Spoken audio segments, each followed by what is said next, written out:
ನಮಸ್ಕಾರಗಳೇ, ಹರಿಸಿನ ಸಾಷ್ಟಾಂಗ ನಮಸ್ಕಾರಗಳು. ನಮಸ್ಕಾರ ಗುರುಗಳೇ.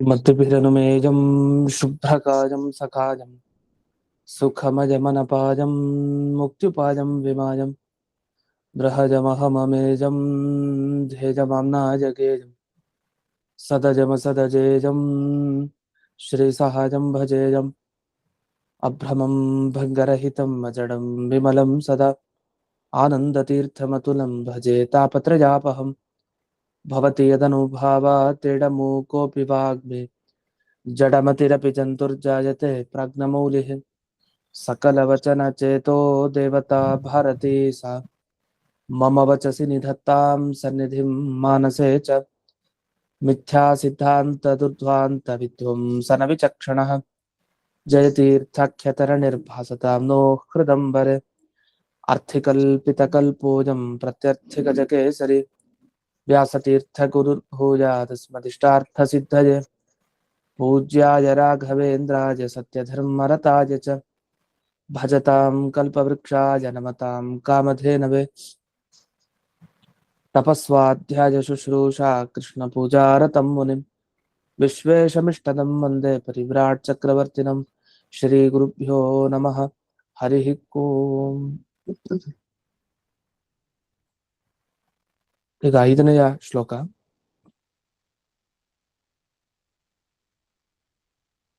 ಏಕಾಕಿ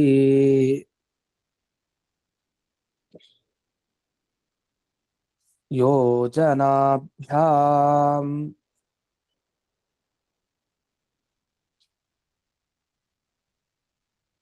ವ್ಯವಹಿತಮಗಮತ್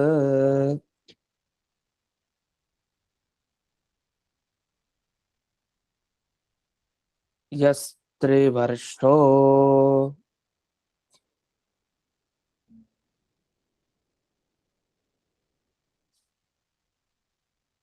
ಮಾರೋಕೋ ಅದು ಸಂಧಿ ಆಗಿದೆ, ಅಮರೋಕು ಅಂತ. ಅದು ಯೋ ಲಾಲ್ಯೋ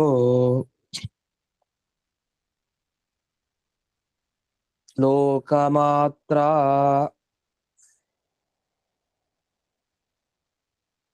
ಸ್ವಲಿಪಿ ಪರಿಚಯೇ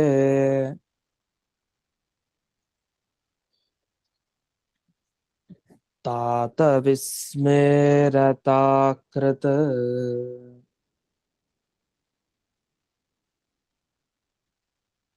प्राज्ञं मन्यं शिवाख्यं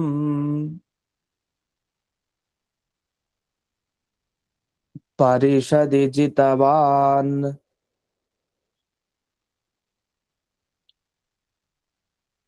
शाखिनाम् अर्थमूचे दुर्गम पित्रोपनीतः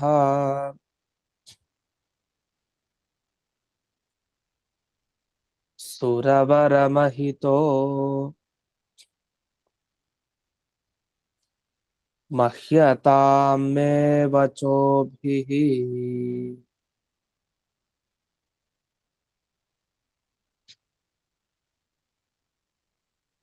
ಮತ್ತೆ ವಾಸುದೇವನ ಮಹಿಮೆಯನ್ನು ತಿಳಿಸ್ತಾರೆ.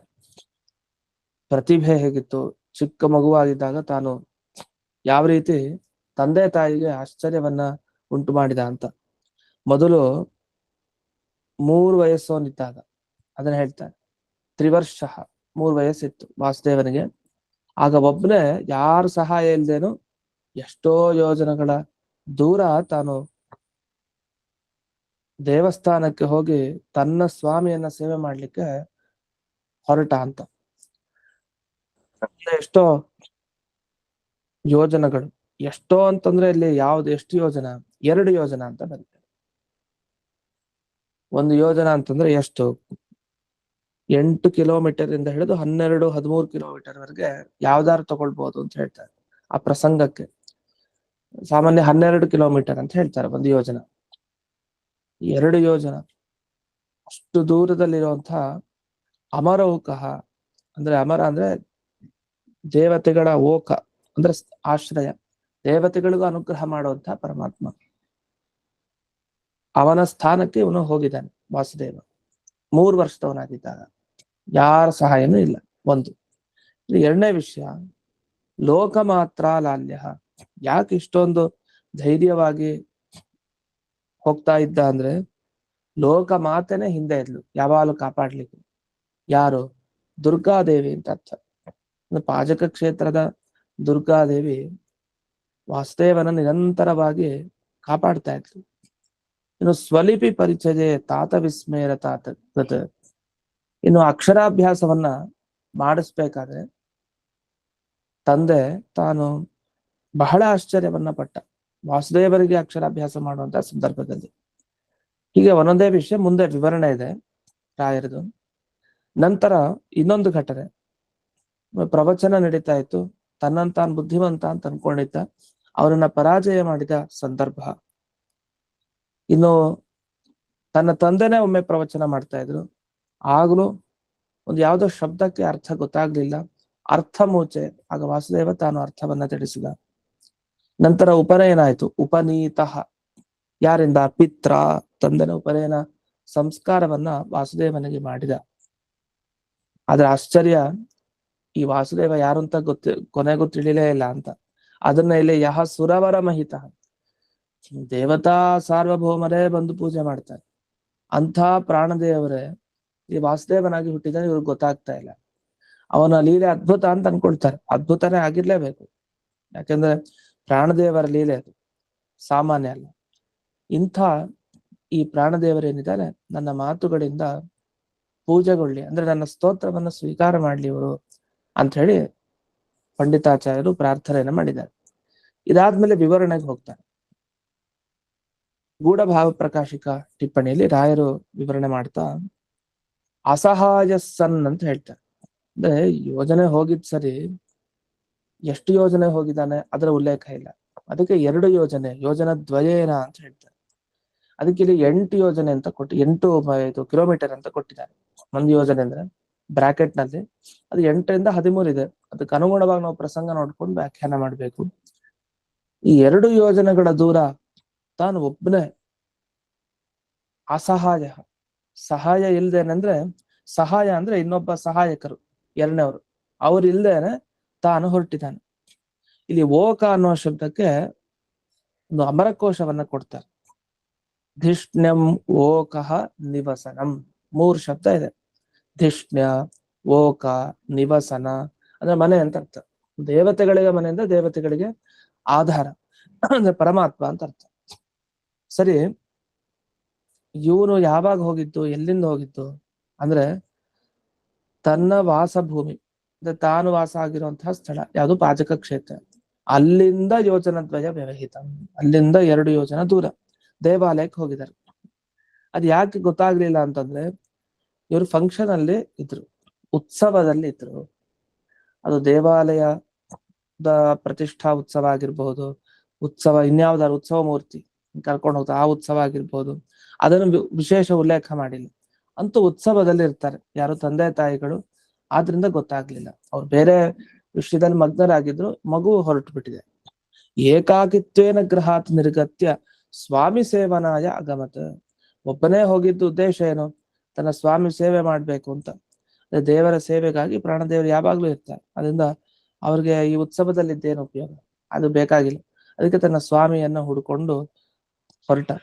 ನಿಜವಾಗಿ ಏನಂದ್ರೆ ಇವ್ರ ತಂದೆ ತಾಯಿಗಳಲ್ಲ, ನಿಜವಾಗಿ ಅಂದ್ರೆ ಮುಖ್ಯ ಪ್ರಾಣದೇವರ ತಂದೆ ತಾಯಿ ಅಂದ್ರೆ ಆ ದುರ್ಗೆ ಮತ್ತೆ ನಾರಾಯಣ.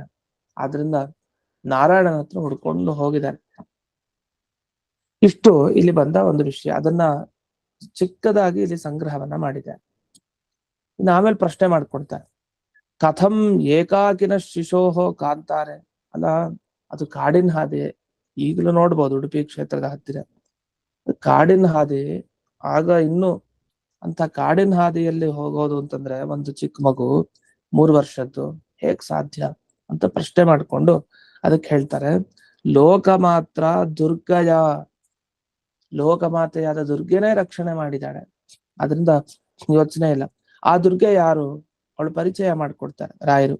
ಪಾಜಕ ಕ್ಷೇತ್ರಗತ ವಿಮಾನಗಿರವು ಪರಶುರಾಮೇಣ ಪ್ರತಿಷ್ಠಾಪಿತಯ ದುರ್ಗಯ.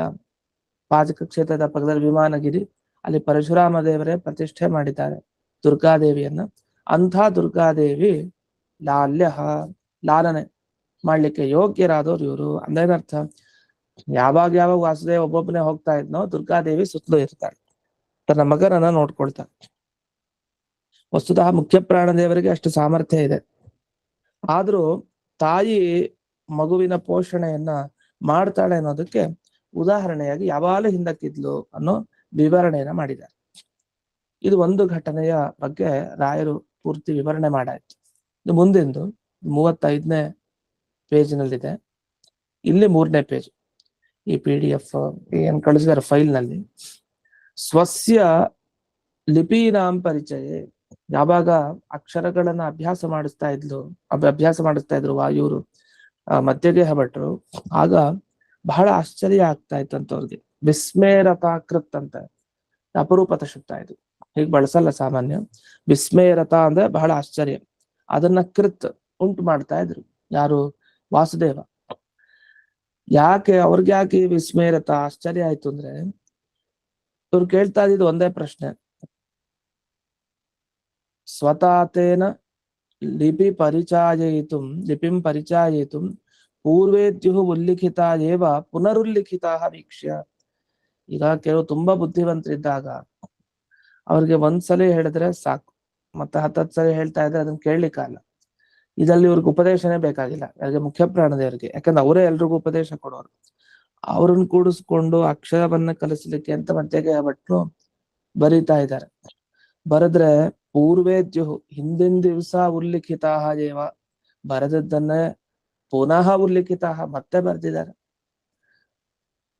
ಈ ಬರ್ದಿದ್ದೇನೆ ಹಿಂದಿನ ದಿವಸ ಮತ್ತೆ ಅದನ್ನೇ ಬರೆಯೋದು ಯಾಕೆ ಅಂತ, ಅದು ಬೇಡ ನನಗೆ ಅಂತ ಕೇಳಿದೆ. ಇದು ಕೇಳಿದಾಗ ಬಹಳ ಆಶ್ಚರ್ಯ ಆಯ್ತು ಅವ್ರಿಗೆ. ಯಾಕೆ? ಮಾರನೇ ದಿವ್ಸ ಬರಲಿಕ್ಕಾಲ ಅಂದ್ರೆ ಸೋಂಬೇರ್ತನನ ಅಲ್ಲ, ಎಲ್ಲ ಗೊತ್ತಿದ್ಮೇಲೆ ಹಿಂದಿನ ಬರ್ದಾಯ್ತಲ್ಲ ಮತ್ತೆ ಯಾಕೆ ಬರೆಸ್ತಾ ಇರೋದು ಅಂತ. ಅದು ಜಗತ್ತಿಗೆ ಉಪದೇಶಕರಾದ ವಾಸುದೇವರಿಗೆ ಉಪದೇಶ ಕೊಡ್ಲಿಕ್ಕೆ ಹೋಗಿದೆ. ಅದರಿಂದ ಬಹಳ ಆಶ್ಚರ್ಯ ಆಗ್ಲೇಬೇಕು ಅವ್ರಿಗೆ. ಎಲ್ಲ ಗೊತ್ತಾಗ್ತಾ ಇದೆ. ಒಂದ್ ದಿವ್ಸ ಬರೆದ್ರೆ ಒಂದ್ಸರಿ ಬರೆಸಿದ್ರೆ ಸಾಕು, ಮಾರ ದಿವಸ ಅದನ್ನ ಬರೀತಾ ಇದ್ದ ವಾಸುದೇವ. ಹಾಗಾಗಿ ಅದು ಬಹಳ ಆಶ್ಚರ್ಯ ಆಗ್ತಾ ಇತ್ತು. ಮತ್ತೆ ಬರೆಯುವಂತಹ ಅವಶ್ಯಕತೆ ಎಲ್ಲ ಇವನಿಗೆ ತಿಳಿದಿದೆ ಈಗಾಗ್ಲೇ ಅಂತ ಸ್ವಬುದ್ಧಿಂ ಕಿಂಚಿತ್ ಪ್ರಕಾಶ. ವಸ್ತುತಃ ಪೂರ್ತಿ ತೋರಿಸ್ಲಿಲ್ಲ ಆಗ, ಹೊಸ್ತನ್ನು ಆಗ್ಲೇ ಬರೆದು ಬಿಡ್ಬೋದಿತ್ತು. ನೀವೇನ್ ಮುಂದೆ ಪಾಠ ಹೇಳ್ತೀರಿ ಅದನ್ನ ಈಗ್ಲೇ ಬರೆದು ಬಿಡ್ತೀನಿ ಅಂತ. ಆದ್ರೆ ಅದನ್ನ ತೋರಿಸ್ಲಿಲ್ವಂತೆ. ಮಗು ಆಗಿದ್ರು ಆ ಮಗುವಿನಲ್ಲಿ ತುಂಬಾ ಬುದ್ಧಿವಂತಿಕೆ ಇದೆ, ನನ್ನ ಮಗ ಭಾರಿ ಬುದ್ಧಿವಂತ ಅಂತ ತಂದೆಗೆ ಗೊತ್ತಾಗೋ ತರ ಅಷ್ಟೇ, ಎಷ್ಟು ಬೇಕೋ ಅಷ್ಟನ್ನ ಕಿಂಚಿತ್ ಪ್ರಕಾಶ್ಯ ವಿಸ್ಮಯಂ ಪ್ರಾಪಿತವಾನ್, ಅಷ್ಟೇ ಸ್ವಲ್ಪ ಆ ಬುದ್ಧಿವಂತಿಕೆಯನ್ನ ತೋರಿಸಿ ವಾಸುದೇವಾಚಾರ್ಯರು ಇದ್ರು ಅಂತ ಅದನ್ನ ವಿವರಣೆ ಮಾಡಿದ್ರು. ಇದು 2ನೇ ಘಟನೆ ಆಯ್ತು. 3ನೇ ಘಟನೆಗೆ ಬರ್ತಾರೆ. ಪ್ರಾಜ್ಞಂ ಮನ್ಯಂ. ಈ ಪ್ರಾಜ್ಞಂ ಮನ್ಯ ಅಂತ ಇರ್ತಾರೆ. ಪಂಡಿತಂ ಮನ್ಯಮಾನ ಅಂತ ಉಪನಿಷತ್ತಿನಲ್ಲೆಲ್ಲ ಪ್ರಯೋಗ ಇದೆ. ಈ ಮನ್ಯಮಾನ ಅಂತ ಶಬ್ದ ಬಳಸ್ತಾರೆ. ಪ್ರಾಜ್ಞಂ ಮನ್ಯಮಾನಾಹ, ಪಂಡಿತಂ ಮನ್ಯಮಾನ ಅಂತ. ಅಲ್ಲಿ ಪಂಡಿತಂ ಅಂತ ವಿಭಕ್ತಿ ಇರುತ್ತೆ, ಅದು ಹೋಗಲ್ಲ. ಪ್ರಾಜ್ಞಂ ವಿಭಕ್ತಿ ಇರುತ್ತೆ, ಅದನ್ನ ಲೋಪ ಮಾಡಲ್ಲ. ಪ್ರಾಜ್ಞಂ ಮನ್ಯಮಾನ ಅಂದ್ರೆ ತಮ್ಮನ್ ತಾವು ತುಂಬಾ ದೊಡ್ಡ ಜ್ಞಾನಿ, ತಮ್ಮನ್ ತಾವು ತುಂಬಾ ದೊಡ್ಡ ಪಂಡಿತ ಅಂತ ತಿಳ್ಕೊಳ್ಳೋರು, ಅಂದ್ರೆ ಅಹಂಕಾರಿಗಳು ಅಂತ ಅರ್ಥ. ಪಂಡಿತಂ ಮನ್ಯಮಾನಾಹ, ಹಾಗೆ ಪ್ರಾಜ್ಞಂ ಮನ್ಯಮಾನಾಹ. ಇಂಥ ಒಬ್ಬ ವ್ಯಕ್ತಿ ಇದ್ದ, ಅದನ್ನ ಇಲ್ಲಿ ಉಲ್ಲೇಖ ಮಾಡ್ತಾರೆ. ಇದು ನಿಮಗೆ 4ನೇ ಪೇಜಲ್ಲಿದೆ. ಯದಾ ಸ್ವಮಾತಾ ಸ್ವೇನ ಸಹ ಘೃತವಲ್ಯಾಖ್ಯಂ ಗ್ರಾಮಂ ಜಗಾಮ. ಒಮ್ಮೆ ತಾಯಿ ಮಗುವನ್ನ ಅಂದ್ರೆ ವಾಸುದೇವನನ್ನ ಘೃತವಲ್ಲಿ ಅನ್ನೋ ಹಳ್ಳಿಗೆ ಕರ್ಕೊಂಡು ಹೋಗಿದ್ದಾರೆ. ಹೋದಾಗ ಏನಾಯ್ತು? ತತ್ರ ಗ್ರಾಮೇ ಅನೇಕ ಪಂಡಿತ ಮಂಡಲ ಮಧ್ಯೆ ಪುರಾಣಂ ವಾಚಯನ್. ಅಲ್ಲೊಬ್ಬ ಪುರಾಣ ವಾಚಯನ್ ಹೇಳ್ತಾ ಇದ್ದ. ನೋಡಿ, ಇದನ್ನೆಲ್ಲ ಬಳಸ್ಲಿಕ್ಕೆ ಸಂಸ್ಕೃತವನ್ನ ನಮ್ಗೆ ಹೇಳ್ಕೊಡ್ತಾರ ಈ ನೆಪದಲ್ಲಿ. ಪುರಾಣಂ ವಾಚಯನ್, ಪುರಾಣ ವಾಚನ ಅಂತಾರೆ, ಅದ್ ಹೇಳೋದು ಪುರಾಣಂ ವಾಚಯನ್. ಪುರಾಣ ಹೇಳ್ತಾ ಇದ್ದಾರೆ ಆ ಹಳ್ಳಿಲಿ. ಅದೇನು ಸುಮ್ನೆ ಅಲ್ಲ. ಆಶ್ಚರ್ಯ ಏನಂದ್ರೆ, ಸುತ್ತಲೂ ಎಲ್ಲ ಪಂಡಿತರಿದ್ದಾರೆ, ಮಧ್ಯದಲ್ಲಿ ಆ ಪಂಡಿತ ಉಪನ್ಯಾಸ ಕೊಡ್ತಾ ಇದ್ದಾನೆ. ಅನೇಕ ಪಂಡಿತ ಮಂಡಲ ಮಧ್ಯೆ, ಯಾರೋನು ಶಿವಭಟ್ಟ ಆಸೀತ್. ಶಿವಭಟ್ಟರಿದ್ರು, ಉಪನ್ಯಾಸ ಕೊಡ್ತಾ ಇದ್ದಾರೆ.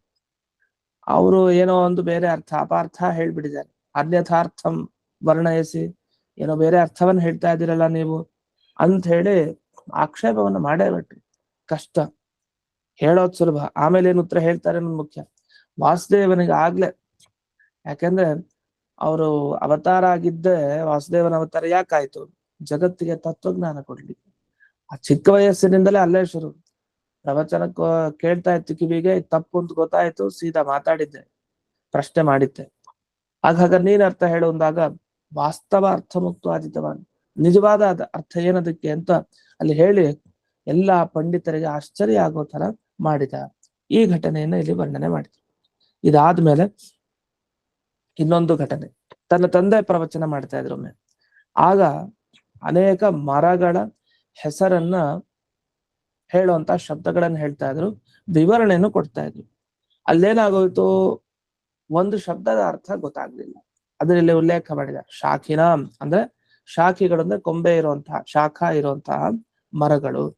ವೃಕ್ಷ ವಿಶೇಷ ವಾಚಕ ಶಬ್ದ, ಅದು ಅಪರೂಪದ ಮರದ ಹೆಸರುಗಳನ್ನ ಹೇಳುವಂತಹ ಶಬ್ದ. ಅಲ್ಲಿ ದುರ್ಗಂ ಜ್ಞಾತವ್ಯಂ, ಬಹಳ ಕಷ್ಟಪಟ್ಟು ಅದನ್ನು ತಿಳಿಬೇಕಾಗಿರುವಂತಹ ಒಂದು ಶಬ್ದ ಲಿಕುಚ ಅಂತ ಶಬ್ದ. ಆ ಲಿಕುಚ ಅನ್ನೋ ಶಬ್ದದ ಅರ್ಥವನ್ನ ಸರಿಯಾಗಿ ತಿಳ್ಕೊಂಡಿಲ್ಲ ಅಂದ್ರೆ ಆ ಕ್ಷಣದಲ್ಲಿ ಅವ್ರಿಗೆ ಗೊತ್ತಾಗಿಲ್ಲ. ಅನೇಕ ಮರದ ಹೆಸರುಗಳು, ಇದನ್ನ ಹೇಗೆ ಹೇಳೋದು, ಇದು ಒಂದೇ ಅಲ್ವಂತೆ. ವಸ್ತುತಃ ಇಲ್ಲಿ ವಿವರಣೆ ಮಾಡ್ತಾ ಲಿಕುಚ ಆದಿಪದಾನ, ಇನ್ನೂ ಅನೇಕ ಇದೆ. ಅದ್ರಲ್ಲಿ ಮೊದಲನೇದು ಲಿಕುಚ, ಅದನ್ನ ನಮಗೆ ಅದರಲ್ಲಿ ಭಾರ ಹಾಕೋದು, ಅಂದ್ರೆ ಆ ಶಬ್ದಕ್ಕೆ ಅರ್ಥ ಗೊತ್ತಾಗ್ಲಿಲ್ಲ. ಯಾಕಂದ್ರೆ ಇವಾಗ ಯಾವ ಶಬ್ದ ಗೊತ್ತಾಗ್ಲಿಲ್ಲ ಅಂತಿದೆಯೋ ಆ ಶಬ್ದನೇ ಮೇಲ್ ಬರೋದು. ಇನ್ನೂ ಅನೇಕ ಅರ್ಥ ಗೊತ್ತಿಲ್ಲದೆ ಇರಬಹುದು. ಆದ್ರೆ ವಾಸುದೇವ ತಾನು ಉತ್ತರ ಕೊಟ್ಟಿದ್ದು ಆ ಲಿಕುಚ ಅನ್ನೋ ಶಬ್ದದ ಅರ್ಥ ಏನು ಅಂತ ಕೇಳಿದ್ರು. ಒಂದ್ಸಲಿ ಆಯ್ತು, ಎರಡು ಸಲ ಆಯ್ತು, ಹೇಳಲಿಲ್ಲ ತಂದೆ. ಅವಾಗೇನಾಯ್ತು, ಅವಮಾನ ಆಯ್ತಾ? ಇಲ್ಲ, ಮಗ ಅದನ್ನ ಹೇಳಿದ. ಅದೇನಂದ್ರೆ ಶಿಷ್ಯಾದಿಚ್ಛೇತ್ ಪರಾಜಯಂ ಪುತ್ರಾದಿಚ್ಛೇತ್ ಪರಾಜಯಂ ಅಂತಿದೆ. ಒಬ್ಬ ಶಿಷ್ಯ ಗುರು ಶಿಷ್ಯನಿಗೆ ಪಾಠ ಮಾಡ್ತಾನೆ. ಆ ಶಿಷ್ಯ ತುಂಬಾ ಚೆನ್ನಾಗಿ ಓದಿ ಆ ಶಿಷ್ಯನ ಮುಂದೆ ಸೋತ್ರೆ ಗುರು ಅದು ಅವಮಾನ ಅಂತ ಅವ್ನು ಭಾವಿಸಲ್ಲ. ಯಾಕೆ ಅಂದ್ರೆ ಆ ಶಿಷ್ಯನ ಆ ವಿದ್ಯೆಯನ್ನು ನೋಡಿ ತಾನು ಸಂತೋಷ ಪಡ್ತಾನೆ. ನನ್ನಿಂತಾನೆ ವಿದ್ಯೆ ಪಡೆದಿದ್ದು. ಗುರುಗಳು ತುಂಬಾ ವರ್ಷ ಅಧ್ಯಯನ ಮಾಡಿರ್ತಾರೆ, ಅವ್ರಿಗೂ ವಯಸ್ಸಾಗಿರುತ್ತೆ, ಸಾಕಾಗಿರುತ್ತೆ. ಮಾತಾಡಿದಾಗ ಯಾವಾಗ ಒಮ್ಮೆ ಆಚೆ ಈಚೆ ಆಗ್ಬೋದು ಗುರುಗಳು ಹೇಳಿದ್ದು. ಹಾಗಂತ ಶಿಷ್ಯ ಸರಿಗ ಹೇಳಿರ್ತಾನೆ, ಶಿಷ್ಯ ದೊಡ್ಡ ಬುದ್ಧಿವಂತ ಅಂತಾನ. ಅವಾಗ ಸೋತಿರ್ಬೋದು ಒಂದು ಕ್ಷಣದಲ್ಲಿ. ಸೋತಿರೋದು ಅಂದ್ರೆ ಅದು ಪ್ರೀತಿಯ ಸೋಲು ಅಷ್ಟೇ, ಶಿಷ್ಯನ ಮುಂದೆ ಆತರ. ಹಾಗೆ ಪುತ್ರಾದಿಚ್ಛೇತ್ ಪರಾಜಯ, ಮಗನ್ ಮುಂದೆ ತಂದೆ ಸೋಲೋತ್ತರ. ಇರ್ಲಿ ಆಯ್ತು ಅಂತ ಅಷ್ಟೇ. ಅದರಿಂದ ದೊಡ್ಡಸ್ತಿಗೆ ಬರುತ್ತೆ ಹೊರತು ಅದನ್ನ ಕೆಳಕ್ ಹೋಗಲ್ಲ ಯಾರು. ಅದೇ ಬೇರೆ ಕಡೆ ಆದ್ರೆ ಕೆಳಕ್ ಹೋಗ್ತಾರೆ. ಗುರುಗಳ ಮುಂದೆ ಶಿಷ್ಯ ಗೆದ್ರೆ, ತಂದೆ ಮುಂದೆ ಮಗ ಗೆದ್ರೆ ಅದು ಅವ್ರಿಗೆ ಹೆಮ್ಮೆ ವಿಷಯ.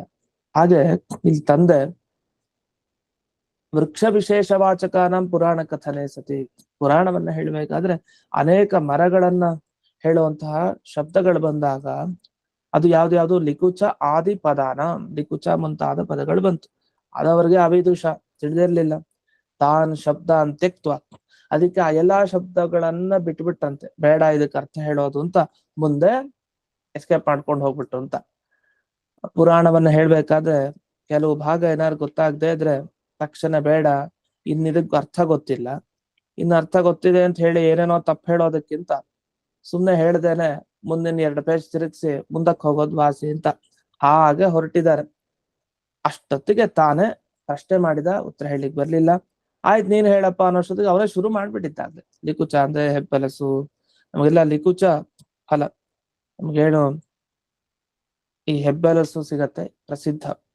ಆ ಅರ್ಥ ಕೊಡುವಂತಹ ಲಿಕುಚ ಶಬ್ದ ಏನಿದೆ ಆ ಶಬ್ದವನ್ನ ಇಲ್ಲಿ ಬಳಸಿದ್ದಾರೆ. ಸ್ವತಾತೇನ ಕೃತೋಪನಯನ, ಮುಂದಕ್ಕೆ ಹೋಗ್ತಾ ಇನ್ನು ಉಪನಯನ ಸಂಸ್ಕಾರ ತನ್ನ ತಂದೆಯೇ ಮಾಡಿದ್ದನ್ನ ಇಲ್ಲಿ ವರ್ಣನೆ ಮಾಡಿ ಆಶ್ಚರ್ಯ ಪಡ್ತಾರೆ. ಯಾಕೆಂದ್ರೆ ಉಪನಯನ ಮಹೋತ್ಸವ ಹೇಗ್ ನಡೀತು ವಾಸುದೇವಾಚಾರ್ಯದು, ಯಾರ್ಯಾರು ಬಂದಿದ್ರು ಉಪನಯನ ಮಹೋತ್ಸವಕ್ಕೆ ಅಂದ್ರೆ ರಾಯರು ವರ್ಣಿಸ್ತಾರೆ. ದೇವಾಹ ಸಸ್ತ್ರೀಕಾಸಂತಹ, ಆಹ್ವಾನ ಮಾಡ್ಲೇಬೇಕಾಗಿಲ್ಲ. ವಾಸುದೇವನ ಉಪನಯನ ಅಂದ್ರೆ ಇಡೀ ದೇವಾನು ದೇವತೆಗಳ ಮೇಲೆ ತಮ್ಮೆಲ್ಲ ಪತ್ನಿಯರ ಜೊತೆಗೆ ಬಂದು ನಿಂತ್ಕೊಂಡಿದಾರಂತೆ ಆಕಾಶದಲ್ಲಿ. ಈ ವಟು ಅಂದ್ರೆ ಬ್ರಹ್ಮಚಾರಿ ರೂಪದಲ್ಲಿ ನಿಂತ ವಾಸುದೇವನನ್ನ ದರ್ಶನ ಮಾಡ್ಲಿಕ್ಕೆ ಅದನ್ನ ನಭಸ್ಥಲಂ ಅಲಂಕೃತ್ಯ ವಟುಂ ಪೂಜಿತವಂತಹ, ಅಲ್ಲಿಂದಾನೇ ಬ್ರಹ್ಮಚಾರಿ ಪೂಜೆ ಏನ್ ಮಾಡ್ತಾ ಇದ್ದಾರೆ ಎಲ್ಲ ದೇವತೆಗಳು. ಇಂಥ ಬ್ರಹ್ಮಚಾರಿಯಾದ ಉಪನಯನ ಸಂಸ್ಕಾರಗೊಂಡ ವಾಮನ ರೂಪ ತರ ಅಂತ ವಾಸುದೇವಾಚಾರ್ಯರು ಈಗ ಬ್ರಹ್ಮಚಾರಿಗಳಾಗಿದ್ದಾರೆ. ಅಂತ ಬ್ರಹ್ಮಚಾರಿಯಾದ ವಾಸುದೇವ ಅಂದ್ರೆ ಉಪನಯನ ಸಂಸ್ಕಾರ ಆಗೋ ಮುಂಚೆನೆ ಇಂತಿಂತ ಒಳ್ಳೊಳ್ಳೆ ಘಟನೆ ಆಗೋಗಿದೆ. ಅಷ್ಟು ವಿದ್ವತ್ತು, ಆ ವಿದ್ವತ್ತು ಸಹಜವಾಗಿ ಬಂದಿರೋದು, ಅದು ಈಗ ಬಂದಿದೆಲ್ಲ ಹೊಸದಾಗಿ. ಅದಕ್ಕೆ ವಾಯುದೇವರ ಬಗ್ಗೆ ಹೇಳ್ತಾ, ಪ್ರಳಯೇಪಿ ಪ್ರತಿಭಾತ ಪರಾವರಹ ಅಂತ. ಪ್ರಳಯ ಕಾಲದಲ್ಲೂ ಅವರ ಜ್ಞಾನ ಇದೆಯಲ್ಲ, ಆ ಸ್ವರೂಪ ಜ್ಞಾನ, ಆ ಜ್ಞಾನ ಅಷ್ಟು ಯಾವಾರು ಜಾಗೃತವಾಗಿರುತ್ತೆ. ಎಂದಿಗೂ ಕೂಡ ಪ್ರಳಯ ಕಾಲದಲ್ಲೂ ಆ ಜ್ಞಾನ ಹೋಗಲ್ಲ ಅವ್ರಿಗೆ. ಅಷ್ಟು ಅಂಥ ವಿಶಿಷ್ಟವಾದ ಜ್ಞಾನ ಇರೋರು. ಅಂಥದ್ರಲ್ಲಿ ಈ ಲೌಕಿಕದಲ್ಲಿ ಈಗ ಅವತಾರ ಮಾಡಿದಾಗ ಇದು ಯಾವ ಲೆಕ್ಕ. ಇಂಥ ವಾಸುದೇವಾಚಾರ್ಯರು ವಚೋಭಿರ್ಮಹ್ಯತಾಂ ಪೂಜ್ಯತಾಂ, ನನ್ನ ಏನೇನು ಮಾತುಗಳಿದೆ ಎಲ್ಲ ಮಾತುಗಳಿಂದ ಅವರು ಸಂತೋಷಗೊಳ್ಳಲಿ, ಅನುಗ್ರಹಿಸಲಿ ಅಂತ ಹೇಳಿ ನಾರಾಯಣ ಪಂಡಿತಾಚಾರ್ಯ ಇಲ್ಲಿವರೆಗೆ ಪ್ರಾರ್ಥನೆಯನ್ನ ಮಾಡಿದ್ದಾರೆ. ಇದಾದ್ಮೇಲೆ ಮುಂದಿನ ಶ್ಲೋಕದಲ್ಲಿ 6ನೇ ಶ್ಲೋಕದಲ್ಲಿ ವರ್ಣನೆ ಮಾಡಿದ್ದು, ಆಚಾರ್ಯರು ಈ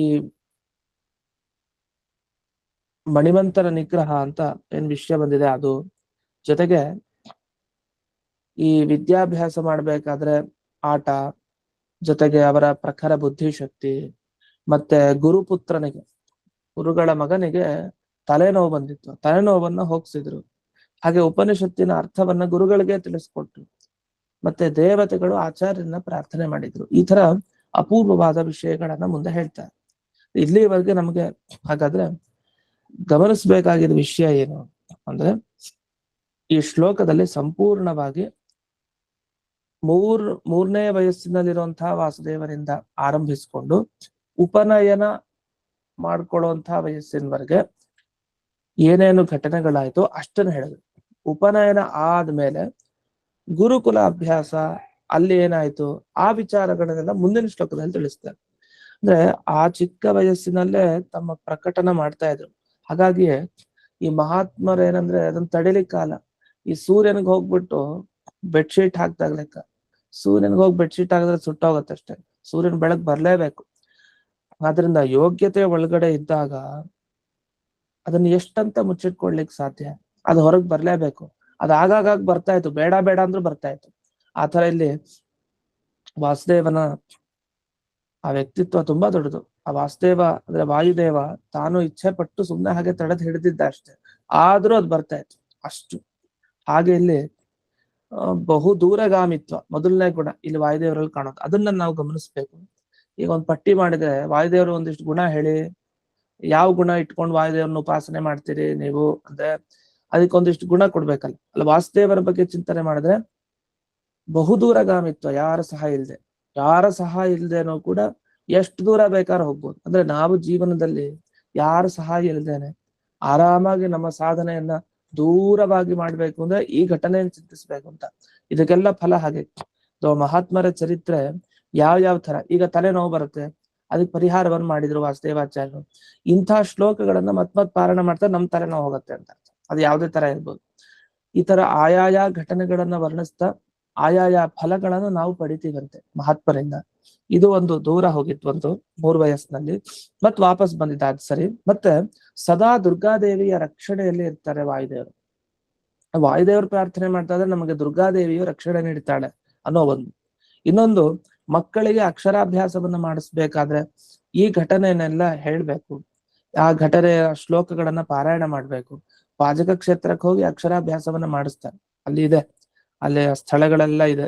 ಆ ಹುಣಸೆ ಬೀಜ ಕೊಟ್ಟಿದ್ದು, ಮತ್ತೆ ಸಾಲ ತೀರಿಸಿದ್ದು, ಅನೇಕ ಜಾಗಗಳಿದೆ. ಅಂತಹ ಪವಿತ್ರ ಕ್ಷೇತ್ರ ಇದೆ ಪಾಜಕ ಕ್ಷೇತ್ರ. ಆ ಪಾಜಕ ಕ್ಷೇತ್ರದಲ್ಲಿ ಲಿಪಿ ಪರಿಚಯ, ಆ ಲಿಪಿ ಅಕ್ಷರವನ್ನ ಅಭ್ಯಾಸ ಮಾಡ, ಓಂಕಾರ ಇತ್ಯಾದಿ ಅಕ್ಷರ ಅಭ್ಯಾಸವನ್ನ ಮಾಡಿಸ್ಬೇಕಾದ್ರೆ ತಂದೆಗೆ ಆಶ್ಚರ್ಯ ಆಯ್ತು. ಅಂದ್ರೆ ಮಕ್ಕಳಿಗೆ ವಿದ್ಯಾಭ್ಯಾಸ ಚೆನ್ನಾಗಿ ಬರುತ್ತೆ ಅಂತ ಶ್ಲೋಕಗಳನ್ನ ಪಾರಾಯಣ ಮಾಡಿದಾಗ. ಇನ್ನು ಪ್ರವಚನದ 2 ಘಟನೆ ಹೇಳಿದ್ರು. ಪ್ರವಚನದಲ್ಲಿ ಒಬ್ಬ ಶಿವಭಟ್ಟ, ಇನ್ನೊಬ್ರು ಮಧ್ಯಗೇಹ ಭಟ್ಟರು, ಇಬ್ರು ಭಟ್ರೆ. ಭಟ್ಟ ಅಂದ್ರೆ ಅರ್ಥ ಇದೆ, ವೇದ ಶಾಸ್ತ್ರ ಪುರಾಣಜ್ಞ ಭಟ್ಟ ಇತ್ಯಭಿಧೀಯತೆ.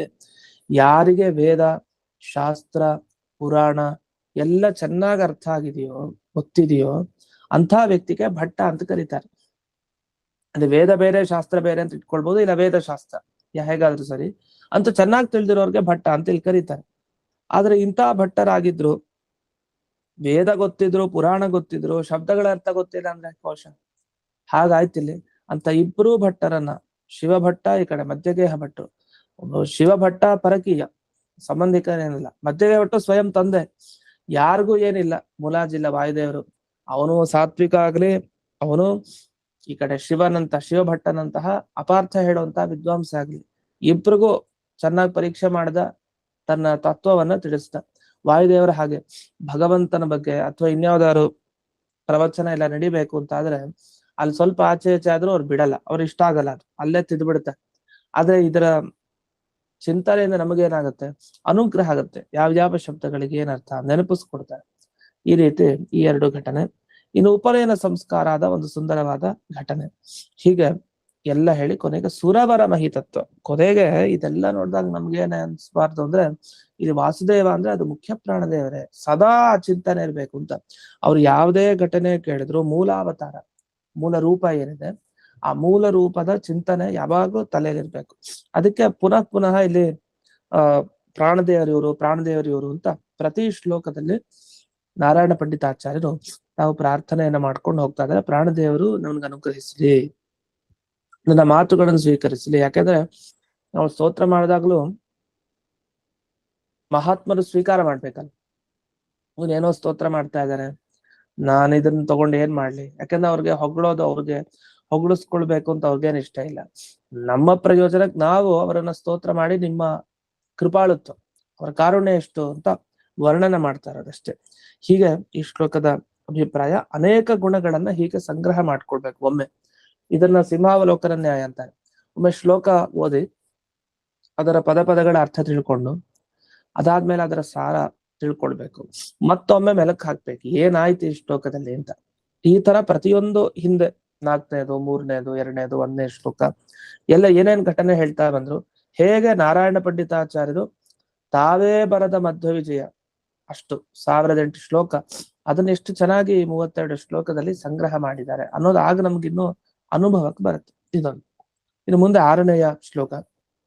ಈ 6ನೇಯ ಶ್ಲೋಕವನ್ನ ನಾಳೆ ದಿವಸ ನೋಡೋಣ ಅಂತ ಹೇಳ್ತಾ ಇಂದಿನ ಪಾಠವನ್ನ ಅಸ್ಮತ್ ಗುರುವಂತರ್ಗತ ವ್ಯಾಸತೀರ್ಥ ಗುರುವಂತರ್ಗತ ಭಾರತೀಯ ರಮಣ ಮುಖ್ಯ ಪ್ರಾಣಾಂತರ್ಗತ ಶ್ರೀಮನ್ಮೂಲ ಗೋಪಾಲಕೃಷ್ಣನಿಗೆ ಅರ್ಪಣೆಯನ್ನು ಮಾಡ್ತೇನೆ. ಶ್ರೀಕೃಷ್ಣ ಅರ್ಪಣ. ಧನ್ಯವಾದ ಗುರುಗಳೇ. ನಮಸ್ಕಾರ. ದಿನೇಶ. ಧನ್ಯವಾದಗಳು. ಹರೇ ಶ್ರೀನಿವಾಸ.